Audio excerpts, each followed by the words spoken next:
केरला का एक property dealer. एक शांत सा घर और जमीन के अंदर छुपी हुई है एक ऐसी कहानी जिसका सच देखकर पुलिस भी सन्न हो गया। The missing persons case has now snowballed into what could be Kerala's most disturbing criminal investigation in years. A 65-year-old man from Alappuzha is now suspected to be behind not one but possibly multiple disappearances of women over the past 2 decades. यहाँ चल रही खुदाई में मिल चुकी है 22 से ज्यादा इंसानी हड्डी। सब कुछ शुरू हुआ एक 55 साल की महिला जैनम्मा के अचानक लापता होने से। उसका नाम जुड़ा इस प्रॉपर्टी डीलर से। जैसे ही पुलिस ने तफ्तीश आगे बढ़ाई, कहानी का एक और भी खौफनाक पहलू सामने आया। आज आप इस राज को पूरा देखेंगे।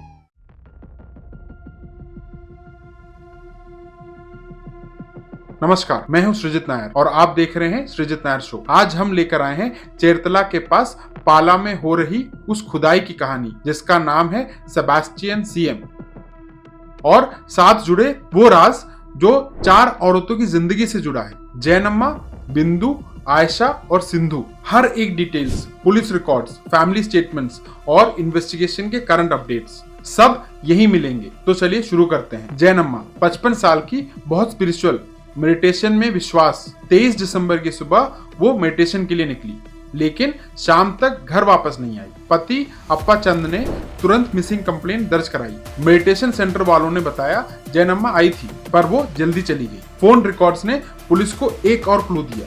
उसका आखिरी कॉल गया था सेबास्टियन को। सेबास्टियन एक प्रॉपर्टी डीलर जिसका घर पाला के पास बड़े से कैंपस में है, जहां एक छोटा तालाब भी है।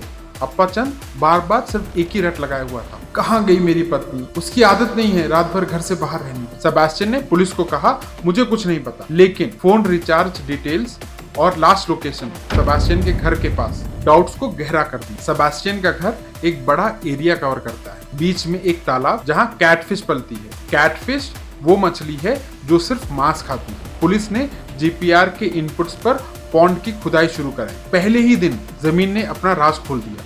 मिट्टी के अंदर से निकलने लगा इंसानी अवशेष, खोपड़ी, 22 से ज्यादा हड्डी, एक दांत जिसमें स्टील कैप लगा था। सब फोरेंसिक लैब भेज दिया गया। पुलिस हैरान थी, 65 से 70 साल का ये आदमी क्या छुपा रहा। पुराना पुलिस रिकॉर्ड्स खुलने पर पैटर्न सामने आया। आयशा, बिंदु और सिंधु तीनों अलग अलग सालों में लापता, लेकिन कुछ लिंक्स एक ही नाम तक जाते हैं, Sebastian. With the forensic findings stacking up, police reclassified the case as murder and reopened 3 other cold files: Bindu, Aisha and Sindhu, all women with minimal family ties, and all with some link to Sebastian.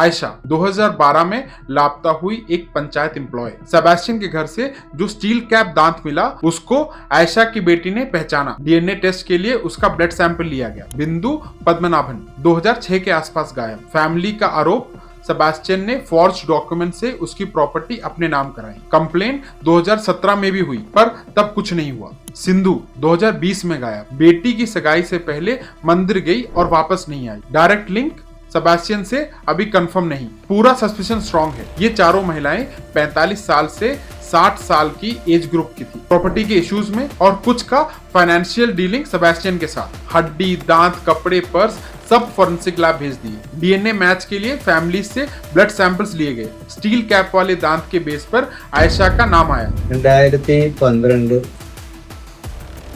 5 മാസം 13-ാം തീയതിയാണ് മിസ്സാവുന്നത്. മിസ്സാവുന്ന പറഞ്ഞാൽ ആള് വീട്ടിൽ ആഹാരമൊക്കെ വെച്ച് chicken കറിയും ചോറും എല്ലാം പാകം ചെയ്ത് ചോറൊക്കെ വെച്ച് ഊറ്റിയിട്ടും ബാങ്കിൽ പോകണമെന്ന് പറഞ്ഞാണ് പോയത്. ബാങ്കിൽ പോകണമെന്ന് പറഞ്ഞ് പോയ ആള് പിന്നെ വന്നിട്ടില്ല. ഈ പോലീസിൽ പരാതി കൊടുത്തതിന് കുറച്ച് ദിവസം കഴിഞ്ഞ് പള്ളിപ്പുറം ഫോൺ ടവറിലുണ്ടെന്ന് പറഞ്ഞ് ഒരിത് വന്നായിരുന്നു. അപ്പച്ചിയുടെ ഫോൺ പള്ളിപ്പുറം ഫോൺ ടവറിലെ ലൊക്കേഷൻ ഉണ്ടെന്ന് പറഞ്ഞു.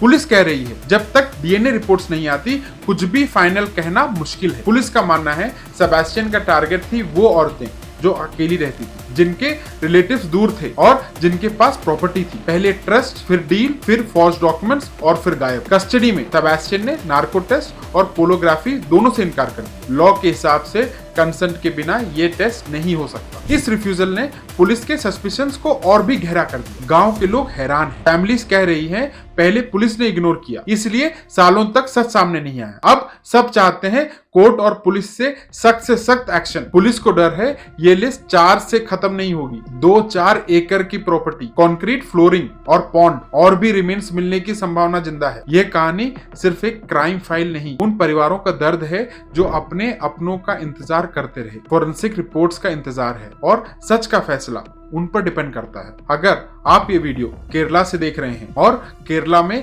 पेन से किसी को जानते हैं या आपके पास इस केस से जुड़ी कोई भी इंफॉर्मेशन है, तुरंत पुलिस से संपर्क करें। मैं सृजित नायर आपसे फिर मिलूंगा नए अपडेट्स के साथ। तब तक अपने और अपनों का ख्याल रखिए। सेबेस्टियन का केस एक वार्निंग है। हर मुस्कान के पीछे एक इंसान नहीं, कभी कभी एक शैतान भी होता है। केरला की ये कहानी सिर्फ मर्डर की नहीं, बल्कि ग्रीड और ट्रस्ट के बीच का खतरनाक कनेक्शन है। और शायद इसलिए कहते हैं जिंदगी में ट्रस्ट तो करो, लेकिन अंधा विश्वास कभी नहीं।